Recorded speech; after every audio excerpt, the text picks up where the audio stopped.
Ça faisait un bail que je m'étais pas retrouvée à même le sol. Et en général je le fais que quand la luminosité me le permet, parce que du coup là ici je suis à côté de la fenêtre, alors que quand je suis à mon bureau j'ai de la luminosité artificielle. Du coup ça c'est vraiment mon backup quand c'est l'hiver qui fait moche. Mais en ce moment il fait tellement beau. Mais même si le setup peut changer parfois, il y a quelque chose qui ne change pas, et c'est moi qui suis continuellement en recherche de ma routine make-up, ou en tout cas de produits que je pourrais garder, enfin à vie c'est un grand mot, mais je veux dire en tout cas le plus longtemps possible, parce que si vous me suivez depuis un petit moment, vous savez, j'en parle très souvent, du fait que moi j'ai trop envie d'avoir ma petite routine make-up, mais pas seulement routine dans les gestes et dans qu'est-ce que je fais dans mon make-up, mais routine surtout dans les produits que j'utilise, c'est-à-dire j'aimerais bien me trouver des all-time favorites quoi, genre vraiment des produits que je trouve limite parfaits pour moi, qui me vont super bien à la peau, que je trouve agréables, jolis, qui représentent ce que j'ai envie d'un produit, etc. Ça fait des années maintenant que je me maquille, je pense que j'ai commencé en quoi, 2018-2019,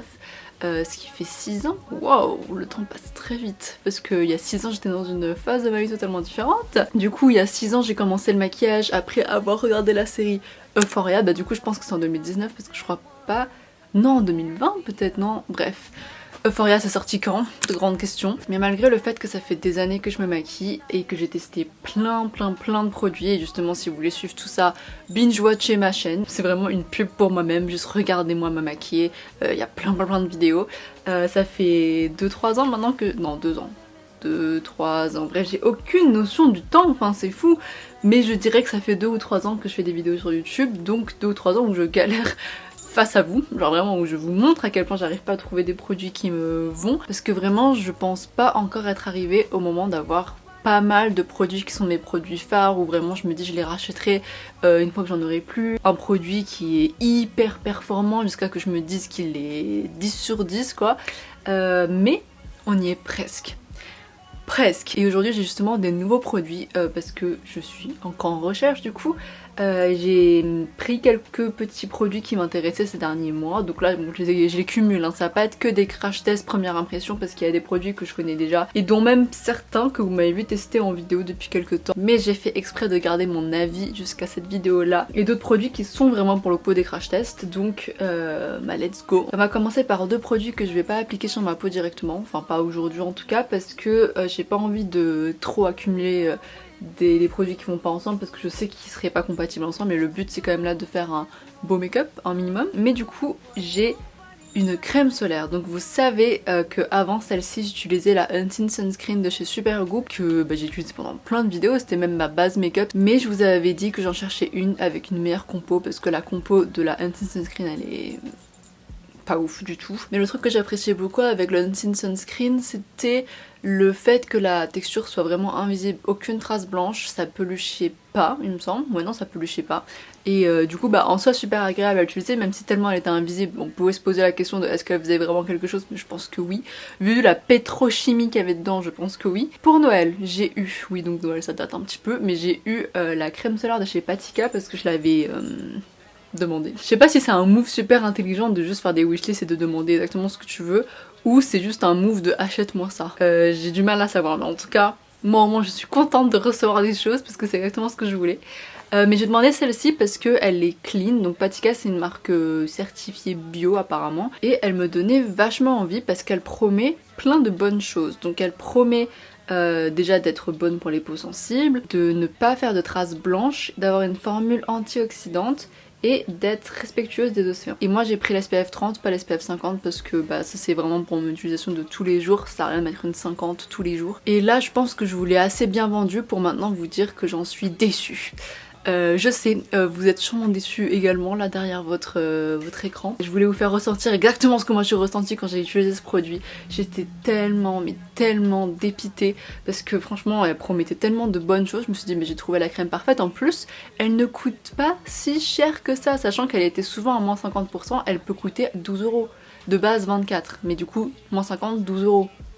C'est rien 12 € pour une crème solaire, encore plus pour une crème solaire qui a une bonne compo et qui est bio, et où il y a 40 fucking ml. Normalement les crèmes c'est un peu comme les fonds de teint, je crois, c'est genre dans les 30 ml. 40 c'est bien. Et je suis tellement déçue parce que c'est une grosse menteuse. Bon après est-ce que je la shame comme ça sur la place publique? Parce que en vrai je l'ai utilisé quoi 4 fois depuis que je l'ai eu.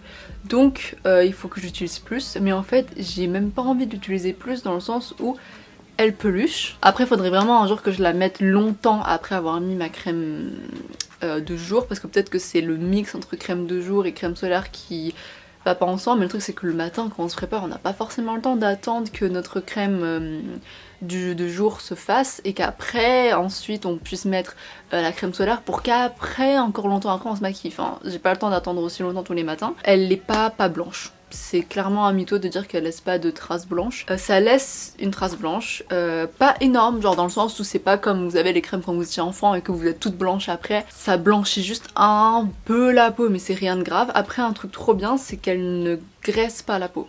Ça c'est vraiment le côté positif. En même temps, vu comment elle peluche, j'ai envie de dire j'espère bien qu'elle ne graisse pas la peau parce que quand même là elle a l'air pas mal sèche. Parce qu'en fait je pense que le problème c'est justement que vu qu'elle ne veut pas graisser la peau elle sèche vite.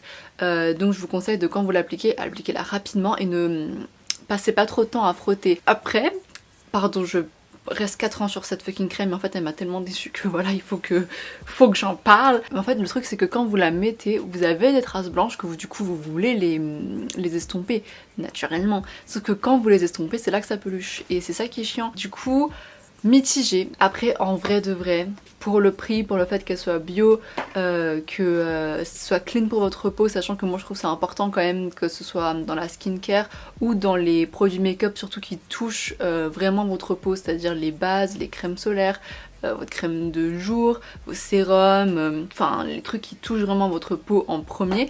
Je trouve ça important que ce soit des assez bonnes compos. Donc franchement ce truc là il est pas non plus horrible, c'est ça que je me dise franchement ne l'achetez pas du tout, pire décision de ma vie, je regrette etc. Enfin pas du tout, c'est juste que je suis déçue vis-à-vis de tout ce qu'elle promettait. Je suis déçue que ce soit pas, enfin le résultat il soit pas totalement là quoi. C'est très dommage parce que je pense que ça va être une lutte acharnée de enfin trouver un SPF de tous les jours qui me convient. Mais par contre je pense qu'en été quand vous allez transpirer de fou, que vous allez être en vacances et tout, elle doit être géniale parce que justement vu qu'elle est sèche et qu'elle ne graisse pas en plus la peau, je trouve qu'elle doit être assez agréable sur la peau. Du coup à garder en tête pour l'été mais du coup pas trop pour l'utilisation que moi j'en fais, c'est-à-dire de vraiment la mettre quotidiennement sous mon maquillage, sachant que déjà le maquillage si ça peluche c'est horrible, c'est la fin du monde. Mais bon bref, c'est pas la pire chose au monde, c'est pas le pire produit, surtout pour le rapport qualité-prix, mais pas qualité dans le sens performance, donc il est pas aussi performant mais en tout cas dans la composition il est bien, il est très bien même. Et après avoir dit que ce serait bien que les produits qui touchent votre peau en premier soient d'une super compo, j'ai acheté tout l'inverse, c'est-à-dire le Bronzing Drops chez Beauty Bay. Enfin je l'ai pas acheté pareil, je l'avais demandé pour Noël. Vous connaissez sûrement sa version Drunk Elephant parce que ça c'est un dupe je suppose.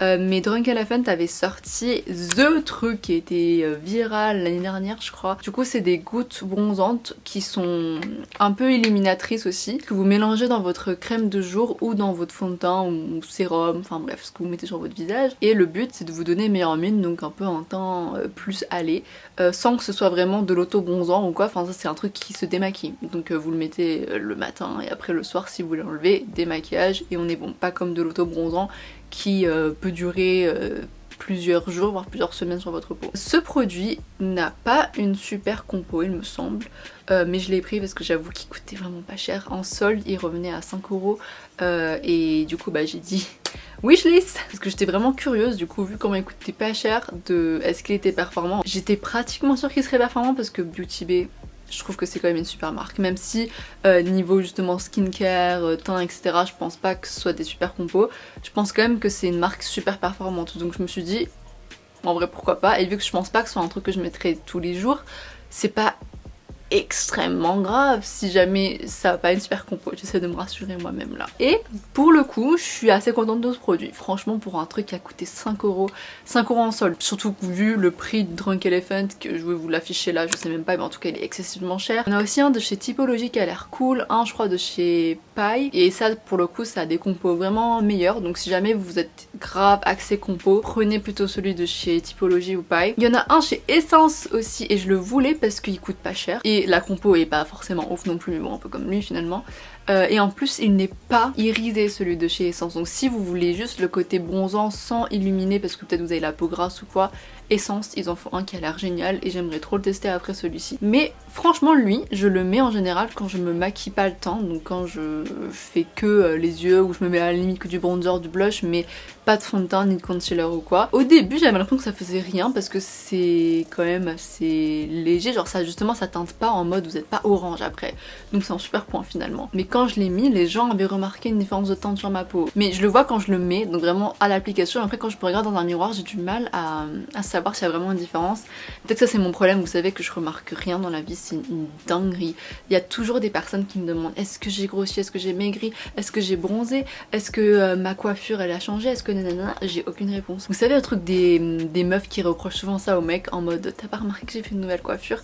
Moi je serais totalement ce genre de meuf, hein, je remarque rien. Donc tu peux venir alors que t'avais des cheveux maintenant ne plus en avoir que j'ai même pas remarqué. Genre c'est fou à quel point je remarque pas les différences, même du coup sur moi-même, parce que quand je l'ai mis je me suis dit ça fait rien.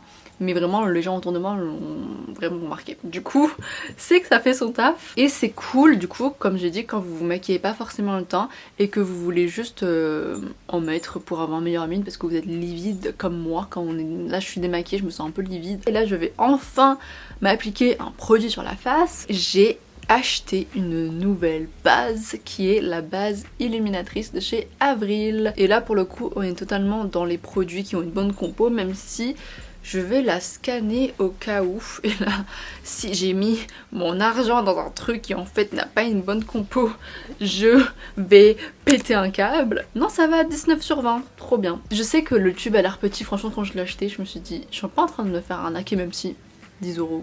Franchement c'est pas du tout de l'arnaque hein. Mais 30 ml dans ce truc là, alors que ça aussi c'est 30 ml et il me semble que ça aussi c'est 30 ml. Donc bref, il y a un truc qui ne matche pas dans ma tête encore une fois. J'ai pas la notion de temps, j'ai pas la notion de changement dans le monde et j'ai pas la notion de taille, ni de contenance. Donc voilà, j'ai juste aucune conscience des choses dans la vie je pense. Mais c'est du coup une base illuminatrice. J'avais hésité entre celle-là et la base matifiante parce que en vrai j'ai la zone T grasse, mais je me suis dit que j'ai déjà une base matifiante, 2 bases matifiantes que je dois finir, donc je vais pas en racheter une matifiante. Mais j'étais quand même vachement curieuse parce qu'il y avait marqué lisse et illumine. C'est un peu dur à concevoir que quelque chose qui illumine peut lisser parce que vous savez en général comment ça s'appelle, l'effet un peu irisé c'est un peu marquer les pores, les imperfections parce que ça montre bien le relief quoi. Donc ça m'a grave attrapée dans ma curiosité. Du coup là je vais le mettre que d'un côté de mon visage pour voir ce que ça fait. Là je viens vraiment de l'ouvrir pour la première fois. Je sais pas si ça va se voir aussi bien à la caméra, mais là en tout cas ça se voit bien vu que moi j'ai la luminosité qui vient pile ici, donc ça va forcément marquer plus la lumière. Mais je sens que c'est illuminé mais pas...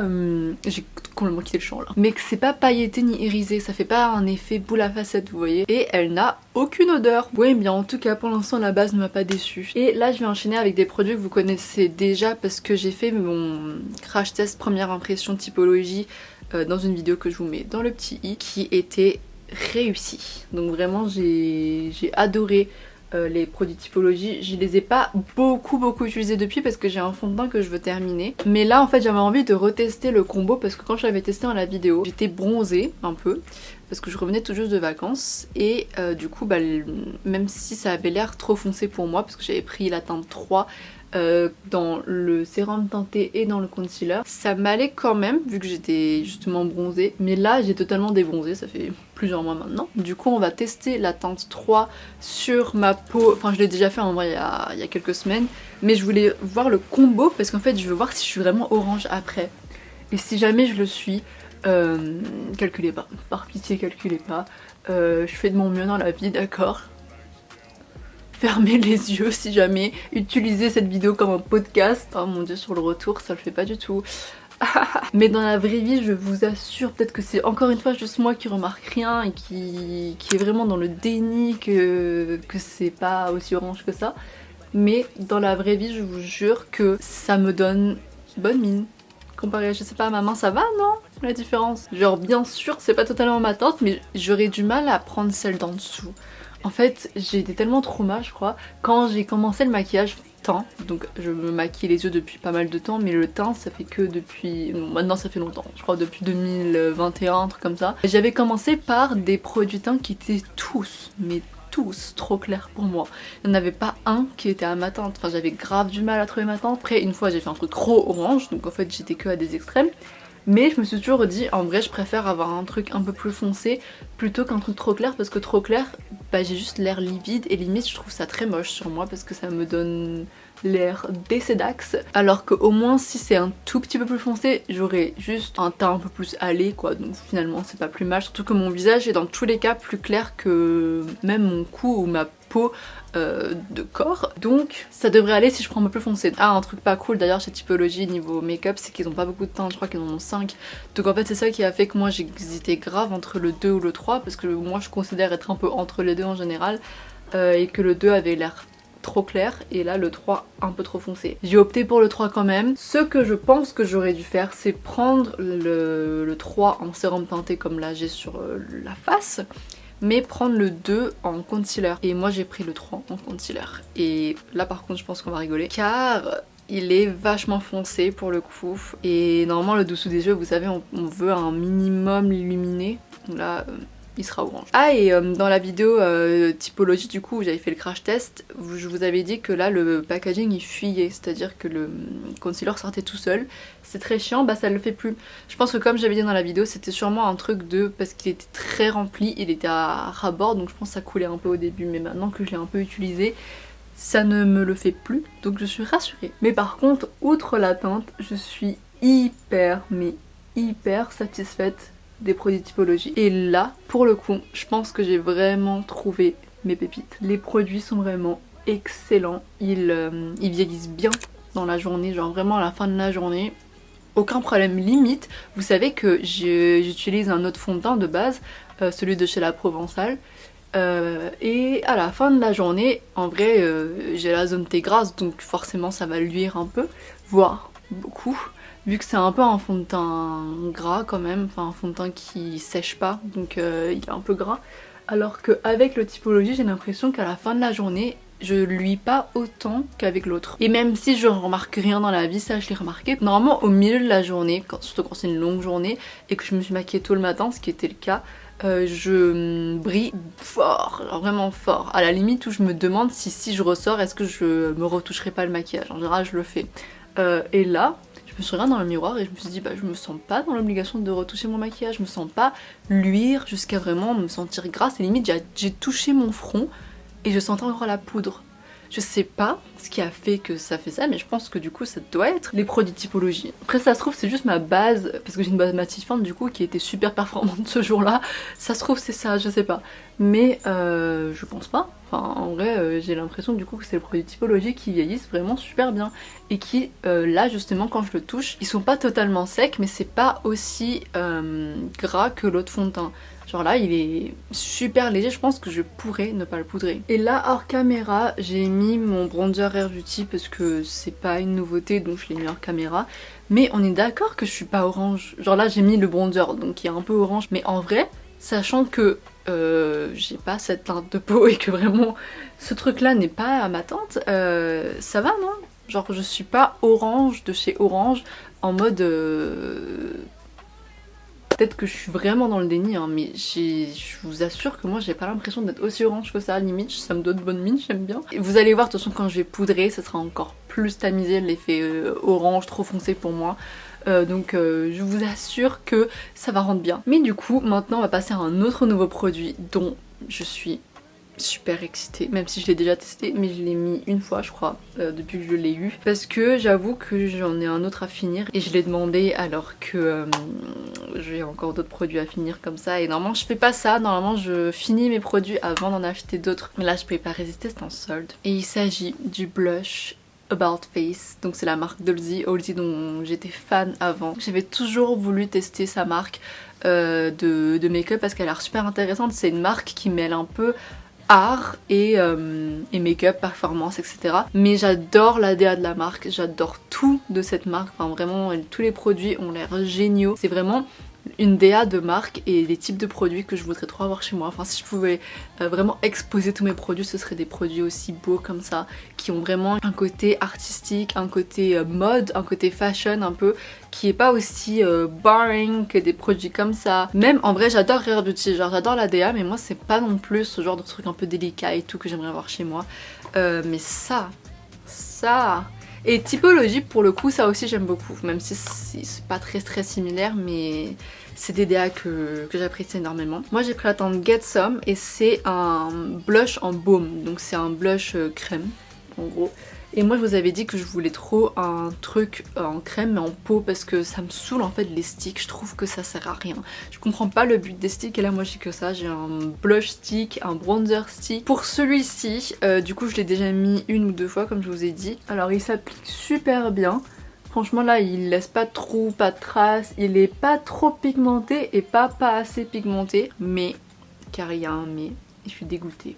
Parce que j'avais l'impression sur Beauty Bay, parce que je l'ai acheté sur Beauty Bay, enfin je l'ai demandé sur Beauty Bay, j'avais l'impression que c'était assez foncé quand même. Même là quand vous voyez, je sais pas, la boîte, ça a l'air quand même foncé, non? Enfin moi c'est ce que je voulais. Moi je voulais vraiment un blush foncé qui soit pas rose, enfin pas... bah là je pensais à un mauve quoi, vraiment un truc mauve foncé mais qui fasse pas... rose, moi j'aime pas, vous savez, les petits rosy cheeks, les trucs un peu rose pâle et tout, je trouve que ça me va pas. Et là bah j'ai l'impression que c'est un peu ça. Genre là quand je me vois dans le retour je vois du rose, quand je me vois dans le miroir je vois du rose, quand je le vois sur mon pinceau je vois du rose, je vois pas du mauve. Et je sais pas si c'est juste moi qui me suis grave gourée sur la teinte quand j'ai cherché sur le site, parce que moi je m'attendais vraiment à un truc beaucoup plus foncé. Et que là c'est le blush le plus lambda sur terre qui est sur mes joues. Donc en fait je suis un peu dépitée parce que c'est pas du tout la couleur que je voulais. Et en fait moi là je suis en bataille aussi d'avoir un blush qui est de la couleur que je veux, c'est-à-dire assez foncé, parce que pareil pour le Wonderstick de chez NYX que j'avais acheté, j'avais pris la teinte Deep Peach qui est censée être foncé, un minimum. Vu comme ça a l'air foncé. Vous m'avez vu le mettre sur d'autres vidéos, c'est pas aussi foncé que ça. Enfin je sais pas, moi quand sur moi j'ai l'impression que c'est clair et j'ai horreur, mais horreur des blushs rose clairs sur ma joue. Je trouve ça immonde. Là c'est pas le cas. Là c'est pas rose super clair en mode trop moche, genre je le mets carrément bien, enfin genre y a pas de souci. J'ai dit je le mets carrément bien et je le trouve pas moche, mais c'est pas ce que je voulais, donc je suis déçue, voilà. Et je me permets d'en remettre parce que je vais mettre de la poudre par dessus, donc j'ai envie que quand même ils voient un minimum. Et après c'est peut-être aussi une question de sous-ton, là j'ai l'impression qu'il a les sous-tons froids, peut-être que c'est pas ce qu'il me fallait. Là il me fallait peut-être un truc sous-ton chaud parce que j'ai des sous-tons chauds. Ou neutre mais en tout cas pas froid, et le froid ça me va pas trop, ça me donne un peu l'air justement décédé encore une fois, et là j'ai l'impression que j'y suis un peu, donc il manquerait plus que du contouring froid que je serais un cadavre. Hors caméra j'ai poudré mon teint de manière un peu aléatoire, j'ai l'impression d'être super mal poudré, mais bon bref. Avant dernier produit, c'est un autre produit Beauty Bay qui est un lip tint. Donc vous savez si vous me suivez depuis quelques semaines que je suis devenue fan inconditionnée des encres à lèvres parce que je trouve ça trop pratique. Ça vous permet de pas avoir à appliquer de rouge à lèvres toute la journée, de pas avoir un effet dégueulasse sur la bouche parce que ça reste, ça tient bien, ça fait pas d'effet matière ou quoi. Vous avez juste à mettre votre baume à lèvres par dessus, c'est super pratique. Je cherchais un peu un dupe de celui de chez Rare Beauty qu'elle a sorti parce que la couleur je la trouve trop belle, c'est un marron super naturel, et je suis tombée sur ça de chez Beauty Bay qui était pareil vraiment pas cher, et voici la couleur, vous ne voyez rien. Déjà la couleur elle est trop belle, et une fois qu'il est sur les lèvres il est agréable, il est pas épais du tout. Maintenant, car malheureusement il y a des choses à dire là-dessus, ils sont assez chiants je trouve, et c'est chiant parce que c'est exactement ce que je voulais pas d'un produit lèvres. C'est pour ça que vraiment les encres à lèvres c'est devenu mes meilleurs amis, parce que ils font pas d'effets dégueulasses, ils font d'effets de matière et tout, enfin bref, c'est révolutionnaire, même si malheureusement le problème c'est que j'ai jamais trouvé ma couleur avec mes lip tints, donc j'ai que des lip tints un peu rosés, mais moi je veux pas tout le temps mettre du rose, j'adore le marron, moi vraiment les lèvres marron c'est mon guilty pleasure dans la vie, j'aime trop ça, et je peux pas vraiment le faire là parce qu'en vrai même ce produit là il assèche de ouf les lèvres. Là franchement ça va être beau pendant 1 heure, mais quand je vais commencer à manger, à parler, à vivre, ça va s'assécher, ça va devenir moche, ça va faire limite pas des pâtés mais ça va un peu rentrer dans les ridules, ça va pas faire super beau et je suis dégoûtée parce que je le trouve vraiment magnifique. Genre là, quand je me vois dans le miroir, je trouve ça limite hyper satisfaisant, genre il est trop beau, mais avec le temps, avec le fait de manger, de parler, de le garder longtemps, ça va devenir moche. Alors, ça va vraiment faire un effet dégueu. Moi je sais que j'avais porté une soirée, juste une soirée, même pas une journée, une soirée, j'en ai rappliqué parce que je me disais bon, ça commençait un peu à être patchy limite, j'en ai rappliqué pour que ce soit plus homogène, ça m'a encore plus asséché les lèvres. J'ai dû le retirer entièrement et ça m'arrive rarement de devoir retirer entièrement un produit lèvres. Mais bon bref, j'ai un dernier produit, pas des moindres car c'est un mascara que vous m'avez vu utiliser depuis des semaines maintenant. Ça fait des semaines où vraiment j'utilise ce mascara et je vous dis rien, genre je vous dis pas ce que j'en pense. Mais il s'agit du I Love Extreme, je sais pas trop, de chez Essence. Donc il ne m'a rien coûté, il m'a littéralement coûté 3,50 €, ce qui est tellement peu pour un mascara. Et surtout un mascara de bonne qualité parce que j'entendais que du bien des mascaras Essence. Et là ce qui est bien c'est que vu que c'est un mascara que j'utilise depuis plusieurs semaines, voire un mois ou même plus, vous aurez vraiment mon avis, je pense exhaustif, je pense pas qu'il va changer sur ce mascara là. Comme j'ai dit, le I Love Extreme en waterproof parce que moi je peux utiliser que du mascara waterproof sinon la courbure ne tient pas sur mes cils. Déjà qu'ils sont minuscules et qu'en plus ils sont hyper fins. Mais du coup ce que j'en pense c'est que la brosse est beaucoup trop grosse. Regardez-moi ça. Elle est gigantesque. Et justement comme j'ai dit j'ai des petits cils fins, courts, qui font que quand j'applique le mascara je peux très facilement en mettre sur ma paupière, donc faut que je fasse vraiment gaffe à chaque fois. Et c'est une main à prendre, au début vraiment j'en mettais partout, hein. C'était terrible, c'était trop moche et ça m'arrive encore des fois quand je fais pas gaffe. Donc si vous êtes comme moi et que vous avez vraiment des cils très courts, très fins, vous allez pas kiffer la brosse non plus je pense. Moi vraiment je l'aime pas la brosse. Je vois que ça applique à peine de la matière, il va falloir que je m'en achète un autre. Donc je suis en train de faire ma vidéo nouveauté alors que il est fini. Mais du coup outre la brosse, niveau formulation du produit, il est pas mal mais pas excellent. Moi c'est pas du tout celui que je rachèterai, je vais en tester d'autres de chez Essence. Je pense que mon prochain achat sera encore un mascara Essence mais pas le même. Parce que même s'il donne du volume, donc ça c'est trop cool, moi c'est ce que je voulais. Pas trop de définition par contre et pas non plus énormément de paquets, genre ça va. Malgré la brosse qui est énorme, et elle est en poil d'ailleurs, bon ça se voyait hein, mais niveau courbure c'est pas la meilleure, enfin c'est pas celle qui tient le mieux, c'est à dire que des fois en fin de journée je peux remarquer que j'ai les cils qui au lieu d'être recourbés comme ça, ils sont un peu comme ça. Et un autre truc pas cool c'est que je trouve qu'il peut un peu au cours de la journée tacher mon ras de cils inférieur. Donc je suis pas excessivement fan de ce mascara, je le déteste pas. Il fait grave son taf, surtout pour le prix. Franchement 3,50 € c'est rien pour un mascara et il fait largement le taf pour un mascara de ce prix là. Mais voilà, je pense que cette vidéo a duré bien assez longtemps et je pense que je l'ai grave mal cadré. Enfin je suis tellement plus habituée avec ce setup là que j'ai dû être comme ça toute la vidéo en mode bonjour. Je vous dis à la prochaine vidéo et c'était trop cool de revenir avec une vidéo où je vous parle essentiellement de make-up. Ça fait du bien parfois de rester dans la légèreté et de juste rigoler sur des produits, critiquer des produits. Et en vrai dans ma recherche de produits phares, on va dire que j'en ai trouvé 1, 2, peut-être 3. Et n'hésitez pas si vous avez des produits à me recommander aussi, des produits que vous savez qui sont performants. Moi ce que j'aime c'est en général les produits assez naturels, des beaux packaging, je suis une grosse pigeonne à packaging. Des trucs surtout pour les lèvres qui tiennent, par pitié un truc qui tient pour les lèvres. Et un bon mascara qui tient aussi. Vous me connaissez si vous suivez mes vidéos maintenant. Et du coup je vous fais des gros bisous et je vous retrouve dans la prochaine vidéo.